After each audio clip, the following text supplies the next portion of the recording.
In Taita County, a standoff over budgetary allocations pitting Taita Taveta Governor Granton Samboja against members of the County Assembly could force the county's electorate to return to the ballot.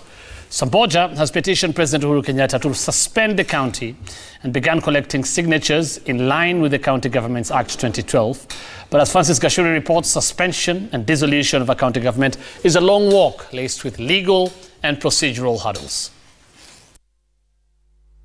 Taita Taveta Governor Granton Samboja leading in the collection of signatures that could result in the county's suspension through a procedure outlined in Article 192 of the Constitution.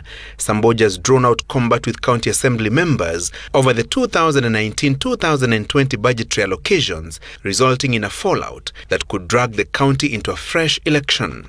It is therefore with a heavy heart that I call upon every voter to assist me salvage our great county from our very own County Assembly members who have done everything possible to stand on our way of development. The governor and his executive had proposed that the 120 million shillings road maintenance and fuel levy be shared equitably in the county's 20 wards, with priority on wards with dilapidated infrastructure.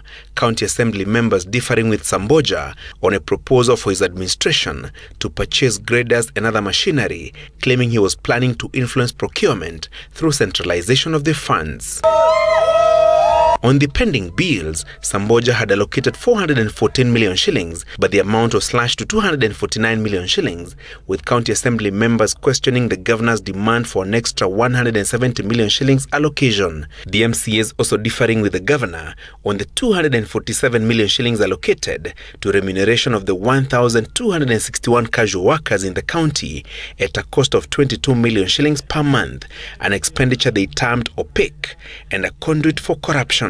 Samboja's request for 26 million shillings to finance the county's legal department suffering a similar fate, with MCAs allocating 6 million shillings only. That figure.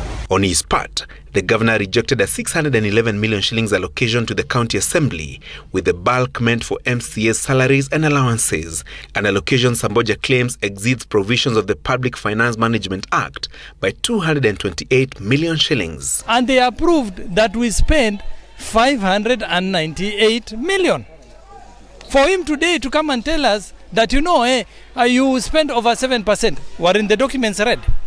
Didn't he know that 7%, that's beyond 7%? The ward development kitty is yet another source of conflict between the governor and MCAs, the legislators demanding 41.6 million shillings for each of the 20 wards, totaling to 800 million shillings, Samboja proposing a 20 million shillings allocation per ward, with other development projects being funded directly, a section of county residents backing the governor. Tangu tupate devolution, MCA wametukua nafasi hiyo kushika magavana ransom for their benefit. Wanakaa kama wanapenda kuhongwa. MCAs walipewa 29 million for the last 2 years, hiyo 58 million na hawaja account. So sasa wanataka waongezewe ifike 41 million na hakuna mradi yote katika ground. However, the County Assembly members termed the slashed executive budget lines wasteful. Kwa sababu tunaona magari county magari mengi tu, what use? That's not a priority according to us. Tumeshikilia kisu. Yeye naye anataka kutupokonya kisu, ameshikilia pali sharp. What is going to happen? Vidole vyake ndio vitakatika. But suspending a county government is not a walk in the park. Samboja would have to collect signatures from at least 10% of the county's registered voters and submit the suspension petition to the president. The suspension must be recommended by a commission of inquiry, and at least 24 out of 47 senators approve it. The president declined to submit to the Senate a similar suspension petition by Makueni Governor Kivutha Kibwana in 2015. Francis Gashuri, Citizen TV.